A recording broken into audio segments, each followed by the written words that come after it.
CTET CDP practice set में आपका स्वागत है। आज के इस प्रैक्टिस सेट में हम आपको सीडीपी का एक बहुत ही जबरदस्त प्रैक्टिस सेट पूरा कवर करवाएंगे विथ डिटेल के साथ में।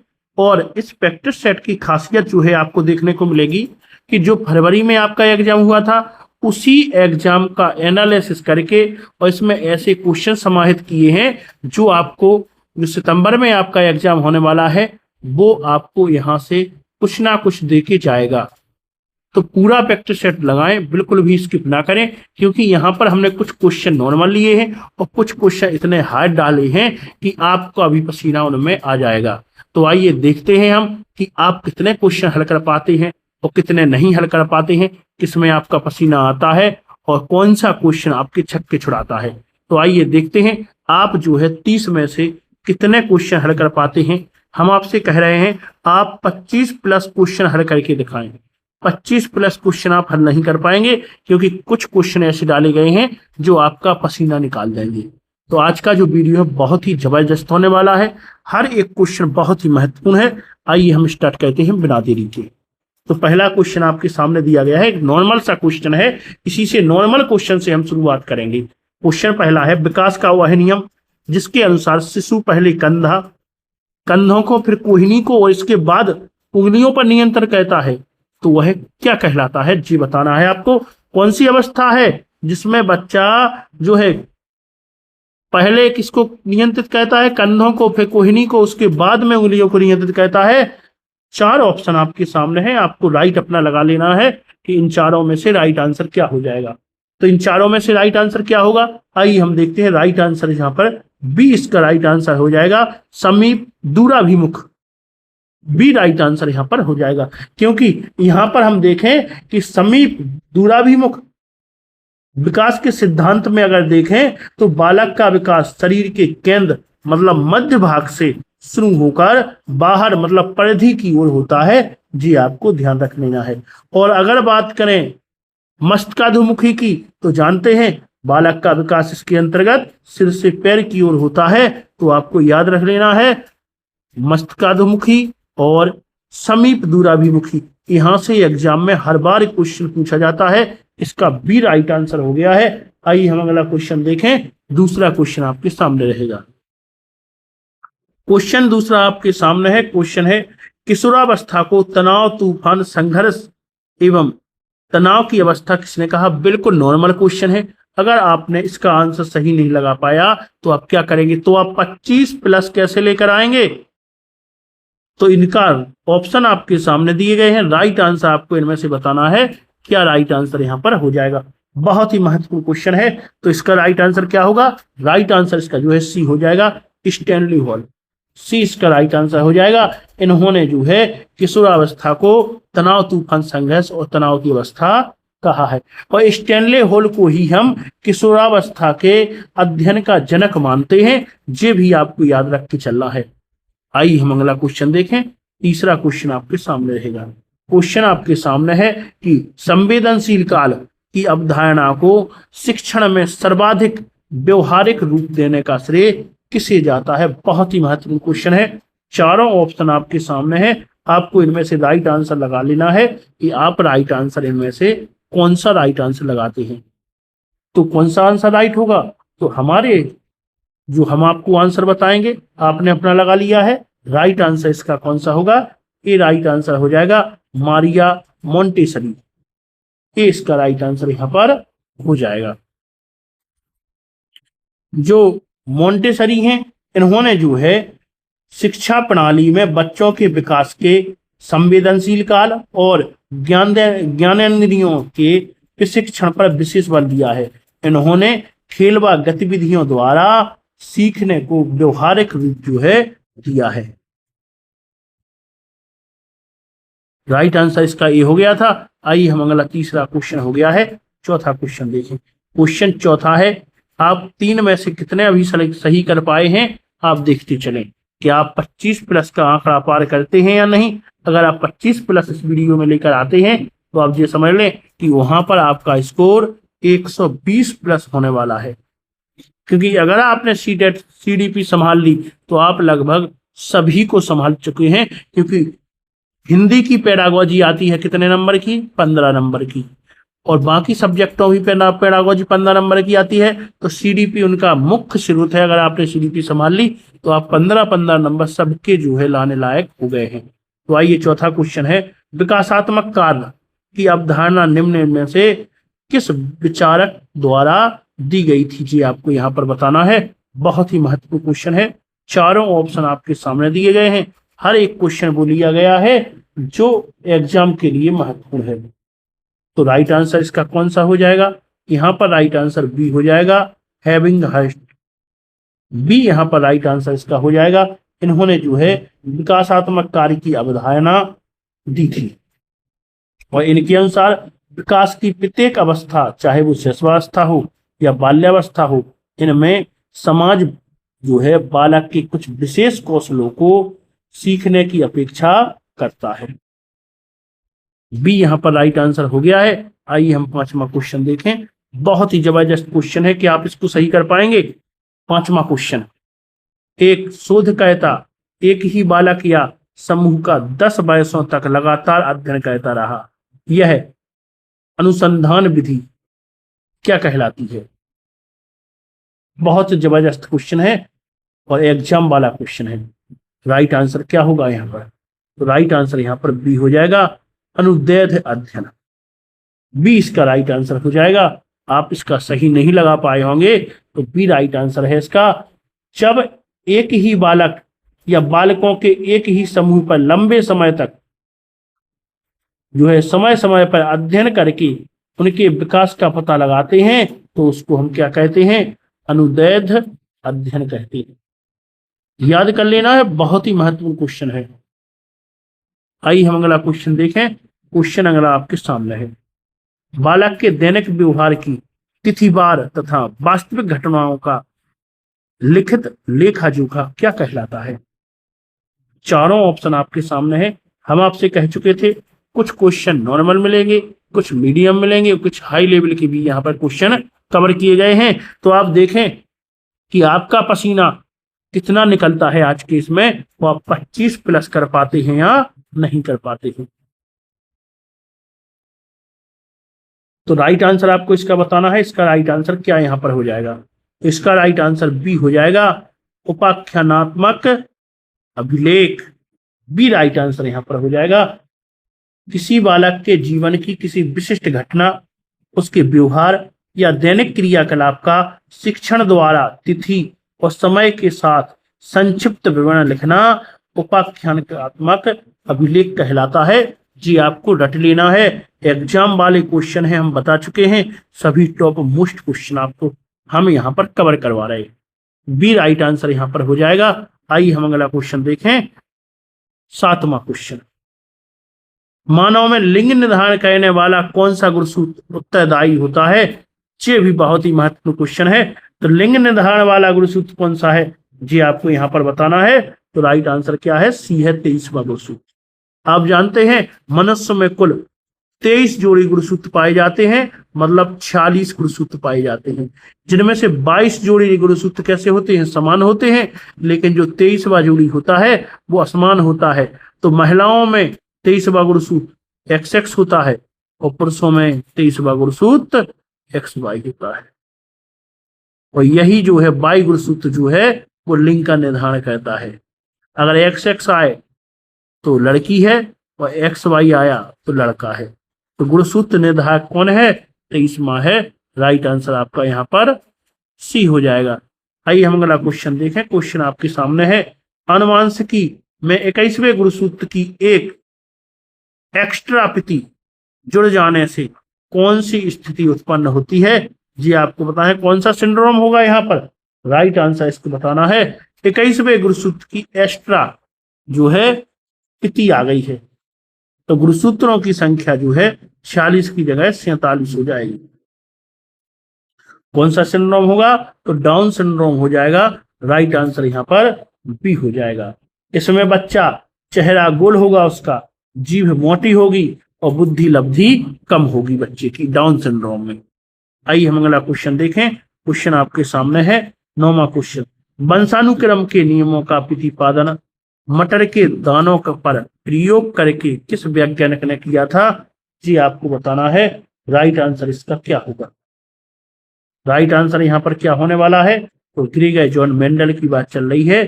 ये राइट आंसर यहाँ पर हो जाएगा। आइए हम अगला क्वेश्चन देखें। क्वेश्चन आपके सामने है। क्वेश्चन आ गया है पियाजे से।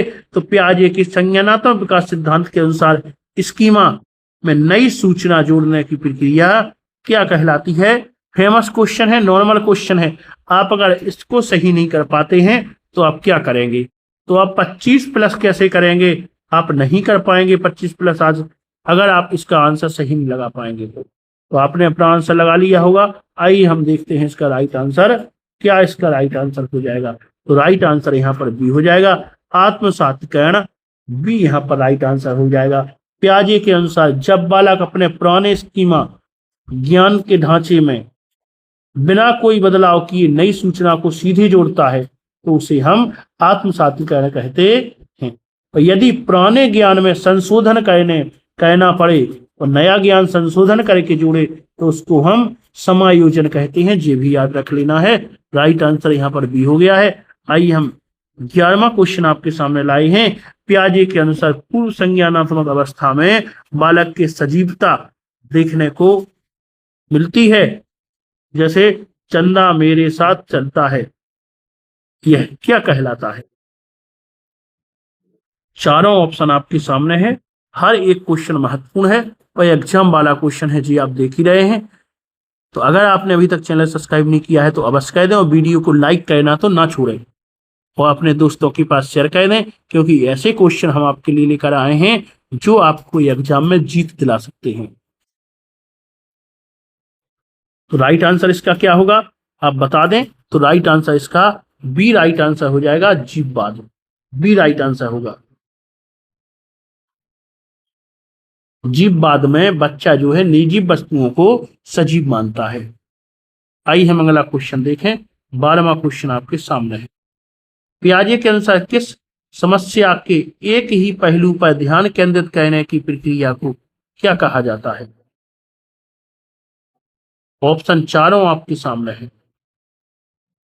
चारों ऑप्शन आपके सामने है। कौन सा इनमें से राइट आंसर हो जाएगा? जी आपको बताना है चारों में से। तो इसका राइट आंसर क्या होगा आपने लगा लिया है। आइए हम राइट आंसर देखते हैं। इसका राइट आंसर ए यहाँ पर राइट आंसर हो जाएगा, केंद्रीयकरण। किसी वस्तु या समस्या के केवल एक ही पहलू या विशेषता पर ध्यान केंद्रित करना और बाकी पहलुओं को अनदेखा करना केंद्रीकरण कहलाता है। और यह किसकी अवस्था है? तो यह जो है पूर्व संक्रियात्मक अवस्था की एक मुख्य सीमा होती है। ये राइट आंसर यहां पर हो जाएगा। आइए हम अगला क्वेश्चन देखें। क्वेश्चन 13वां आपके सामने है। वाइगोस्की के अनुसार वास्तविक विकास के स्तर और संभावित विकास के स्तर के बीच के अंतर को क्या कहते हैं? यह भी बहुत ही महत्वपूर्ण क्वेश्चन है। ऑप्शन चारों आपके सामने है। हम कह चुके हैं यहां पर जो हम बताते हैं वो टॉप मोस्ट ऐसे क्वेश्चन है जो आपको एग्जाम में जीत दिलाएंगे। तो अगर आपने बाकी प्रैक्टिस सेट नहीं देखे हैं तो प्ले लिस्ट में जाकर अवश्य देख लें। राइट आंसर इसका क्या हो जाएगा? तो इसका राइट आंसर जो है यहाँ पर बी राइट आंसर हो जाएगा, जेडपीडी, समीपस्थ विकास का क्षेत्र। तो वाइगोस्की के अनुसार बालक द्वारा बिना किसी मदद के स्वयं किया जा सकने वाले कार्य और किसी कुशल व्यक्ति की मदद से किया जा सकने वाला कार्य के बीच के अंतर को हम जेडपीडी कहते हैं। आइए हम अगला क्वेश्चन देखें। क्वेश्चन 14वां आपके सामने है। क्वेश्चन है, बालक स्वयं से बोलकर अपने कार्यों को दिशा देता है, वाइगोस्की ने इसे क्या नाम दिया है? तो वाइगोस्की ने इसे क्या नाम दिया है जी आपको बताना है। तो राइट आंसर इसका क्या हो जाएगा? राइट आंसर बी हो जाएगा, निजी वाक्य कहा है। बी यहाँ पर राइट आंसर होगा। आइए हम अगला क्वेश्चन देखते हैं। 15वां क्वेश्चन आपके सामने है। ब्रूनर के संज्ञानात्मक विकास सिद्धांत में बालक द्वारा प्रत्यक्ष क्रियाओं अनुभवों द्वारा सीखने की अवस्था कहलाती है। चारों ऑप्शन आपके सामने है। आपको इनमें से राइट आंसर बताना है। राइट आंसर इनमें से कौन सा हो जाएगा? बहुत ही महत्वपूर्ण क्वेश्चन है, एग्जाम वाला क्वेश्चन है। तो राइट आंसर क्या होगा? राइट आंसर इसका ए राइट आंसर हो जाएगा, संक्रियात्मक अवस्था। ए इसका राइट आंसर होगा। बहुत ही महत्वपूर्ण क्वेश्चन है। आइए हम अगला क्वेश्चन देखें। 16वां क्वेश्चन आपके सामने रहेगा।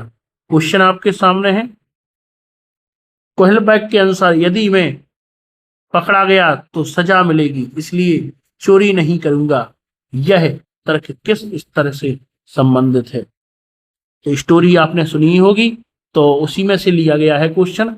आपको इन चारों ऑप्शनों में से राइट बताना है। आप देख लें ध्यान से, राइट आंसर इसका क्या होगा। ध्यान से देखें, राइट आंसर क्या होगा। तो इसका राइट आंसर क्या होगा? इसका राइट आंसर ए यहां पर राइट आंसर हो जाएगा, आज्ञाकारिता एवं दंड अभिमुखता। ए राइट आंसर इसका होगा। आइए हम अगला क्वेश्चन देखें। 17वां क्वेश्चन आपके सामने है। क्वेश्चन है, लॉरेंस कोहलबैक के नैतिक विकास सिद्धांत की लैंगिक पूर्वाग्रह के आधार पर आलोचना किसने की थी? ये भी बहुत ही महत्वपूर्ण क्वेश्चन है, एग्जाम वाला क्वेश्चन है। तो राइट आंसर क्या होगा यहाँ पर? राइट आंसर इसका भी ए हो जाएगा, कैरोल गिलगन ने। ए राइट आंसर होगा। बहुत ही महत्वपूर्ण क्वेश्चन है। हम फटाफट में सभी 30 क्वेश्चनों को आपको बताते हैं। टाइम बिल्कुल नहीं करेंगे, क्योंकि आप जानते हैं समय का बहुत बड़ा महत्व है। 18वां क्वेश्चन है, एरिक्सन के मनोसामाजिक विकास सिद्धांत के अनुसार किशोरावस्था में कौन सा मुख्य द्वंद्व संकट उत्पन्न होता है? जी आपको बताना है। 4 ऑप्शन आपके सामने है। राइट आंसर आपका इनमें से कौन सा हो जाएगा? बहुत ही महत्वपूर्ण क्वेश्चन है। राइट आंसर आपको बताना है। इसका राइट आंसर जो है, क्या यहाँ पर राइट आंसर हो जाएगा? हम कह चुके हैं 25 प्लस आप करके दिखाएं तो 18 क्वेश्चन हो गए हैं। आपने 18 में से अभी कितने सही किए हैं आप देखते चलें। हम कुल 30 क्वेश्चन आपके लिए लेकर आए हैं। तो राइट आंसर इसका क्या होगा? राइट आंसर यहां पर सी हो जाएगा, पहचान बनाम भूमिका भ्रांति। राइट आंसर सी हो जाएगा। आइए हम अगला क्वेश्चन देखें। क्वेश्चन आपके सामने है, सिगमंड फ्राइड के अनुसार व्यक्तित्व का कौन सा घटक सुख के सिद्धांत पर कार्य करता है? सुख के सिद्धांत पर कौन सा कार्य करेगा? जी आपको बताना है।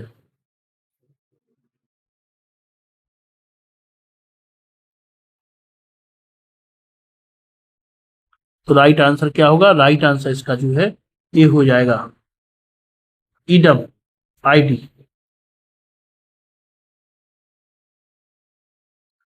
तो जो फ्राइड के मनोविश्लेषणात्मक सिद्धांत में ईडी को, जो आईडी है, इसको पूरी तरह से अचेतन मन से संचलित होता है और यह जो है आनंद या सुख के सिद्धांत पर कार्य करता है।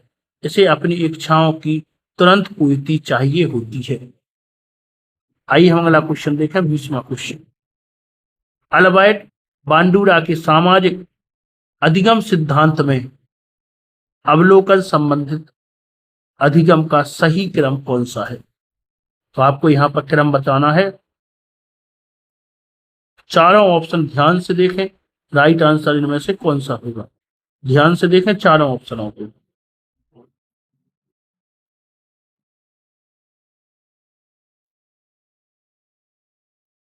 तो राइट आंसर कौन सा होगा? ए राइट आंसर हो जाएगा, अवधान, धारण, पुनरुत्पाद और अभिप्रेरणा। ये राइट आंसर इसका हो जाएगा। आइए हम अगला क्वेश्चन देखें। क्वेश्चन है, नोआम चॉम्स्की के अनुसार बालकों में भाषा सीखने की जन्मजात क्षमता किस तंत्र के कारण होती है? तो जन्मजात क्षमता जो है किसके कारण होती है? जी यहाँ पर बताना है। तो राइट आंसर क्या है? ए राइट आंसर है, भाषा आयोजन उपकरण के कारण, एलईडी के कारण। ए राइट आंसर यहाँ पर हो जाएगा। आइए हम अगला क्वेश्चन देखें। क्वेश्चन आपके सामने है, ब्रॉन फ्रैंक बिनर के पारिस्थितिकीय तंत्र सिद्धांत में बालक के माता पिता का कार्य स्थल किस मंडल में आता है? चारों ऑप्शन आपके सामने है। राइट आंसर आप ढूंढे इनमें से, राइट आंसर क्या होगा? तो राइट आंसर क्या होगा यहाँ पर? राइट आंसर सी हो जाएगा, वाह मंडल के अंतर्गत आता है। सी यहाँ पर राइट आंसर हो जाएगा। आइए हम 23वां क्वेश्चन देखें। दृष्टिबाधित बालकों के लिए पढ़ने लिखने हेतु किस विशेष लिपि का प्रयोग किया जाता है? आपको बताना है राइट आंसर इनमें से। तो कौन सी लिपि है वो? तो वो ब्रेल लिपि है, ब्रेल लिपि है। राइट आंसर बी यहाँ पर हो जाएगा। आइए हम अगला क्वेश्चन देखें। क्वेश्चन आपके सामने है। 24वां क्वेश्चन पर हम पहुंच गए हैं। कक्षा में छात्र शब्दों को पढ़ने में कठिनाई महसूस करता है तथा बी को डी तथा एस ए डब्ल्यू को डब्ल्यू एस पढ़ता है, किसका लक्षण है? इनमें से किसका लक्षण है? चारों ऑप्शन आपको दिए गए हैं। यह एक बहुत ही महत्वपूर्ण क्वेश्चन है। डिसलेक्सिया हो, चाहे डिसकैलकुलिया हो, चाहे डिसग्राफिया हो, इनमें से क्वेश्चन अवश्य ही एग्जाम में पूछे जाते हैं, तो सबको बिल्कुल आप ध्यान से पढ़ कर जाएं। तो राइट आंसर यहाँ पर क्या है? तो इसका राइट आंसर जो है आपका डिसलेक्सिया, बी राइट आंसर यहाँ पर क्या हो जाएगा। आइए हम अगला क्वेश्चन देखें। 25वां क्वेश्चन आपके सामने है। गणितीय अवधारणाओं, चिन्हों और गणनाओं में कठिनाई का अनुभव होना क्या कहलाता है? तो कठिनाई का अनुभव होना क्या कहलाएगा? आप देख रहे हैं हम 25वें क्वेश्चन पे आ गए हैं। आपने कितने सही कर पाए हैं आप देख लें। अगर आपने अभी तक चैनल को सब्सक्राइब नहीं किया है तो कर लें और वीडियो को लाइक करना ना भूलें। अवश्य कर दें वीडियो को लाइक। अच्छा, इसका राइट आंसर क्या होगा? गणितीय अवधारणाओं में दिक्कत हो रही है, तो अगर गणितीय अवधारणाओं में दिक्कत है तो क्या कहलाएगा? तो डिसकैलकुलिया कहलाएगा। राइट आंसर यहाँ पर ए इसका राइट आंसर हो जाएगा। आइए हम 26वां क्वेश्चन देखें। हस्तलेखन और विचार व्यक्त करने में होने वाली लिखने की आवश्यकता को क्या कहते हैं? यह भी बहुत ही महत्वपूर्ण है। तो राइट आंसर इसका ये हो जाएगा, डिसग्राफिया, ए इसका राइट आंसर हो जाएगा। आइए हम अगला क्वेश्चन देखें। 27वां क्वेश्चन। अवधान न्यूनता अति सक्रियता विकार से ग्रस्त बालक का प्राथमिक लक्षण निम्नलिखित में से क्या होता है? जी हमें बताना है इनमें से कौन सा है। तो राइट आंसर इन चारों ऑप्शनों में से आप अपना राइट आंसर छांट लें कि राइट आंसर इसका क्या होगा। तो यहाँ पर राइट आंसर सी हो जाएगा, आवेगशीलता तथा एक स्थान पर ध्यान ना टिक पाना। राइट आंसर ए इसका सी हो जाएगा। आइए हम अगर 28वां क्वेश्चन देखें। क्वेश्चन है, स्वलीनता से पीड़ित बालकों की मुख्य पहचान क्या होती है? तो आपको बताना है क्या होगी। तो राइट आंसर सामाजिक संप्रेषण में कठिनाई और दोहरावदार व्यवहार, ए इसका राइट आंसर हो जाएगा। आइए हम अगला क्वेश्चन देखें। 29वां क्वेश्चन आपके सामने है। हावाई गार्डन के बहुबुद्धि सिद्धांत के अनुसार स्वयं की भावनाओं व क्षमताओं को समझने की बुद्धि क्या कहलाती है? चारों ऑप्शन आपके सामने है, बताना है कि बुद्धि क्या कहलाएगी। राइट आंसर इनमें से क्या होगा? तो राइट आंसर क्या होगा? बी राइट आंसर हो जाएगा, अंतरावैयक्तिक सिद्धांत या बुद्धि, बी यहाँ पर राइट आंसर इसका हो जाएगा।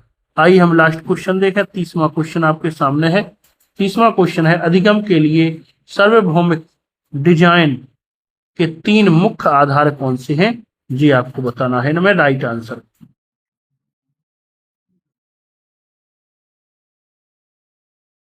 सभी ऑप्शन आपके सामने हैं, तो राइट आंसर यहाँ पर ए हो जाएगा, प्रतिनिधित्व, जुड़ाव और अभिव्यक्ति, ए इसका राइट आंसर यहाँ पर हो जाएगा। तो अभी आपने 30 क्वेश्चन देख लिए हैं। आपने इसमें कितने नंबर कर पाए हैं हमें कमेंट बॉक्स में अवश्य बताएं। अगर वीडियो पसंद आ रहा हो तो वीडियो को आप जो है लाइक करना ना भूलें, सब्सक्राइब चैनल अवश्य कर लें, क्योंकि हम आपके लिए सब बहुत ही महत्वपूर्ण और टॉप मोस्ट क्वेश्चन लेकर आते रहते हैं। तो बने रहें आप हमारे साथ। अगर आपने बाकी वीडियो नहीं देखी है तो जाकर वो भी देख लें।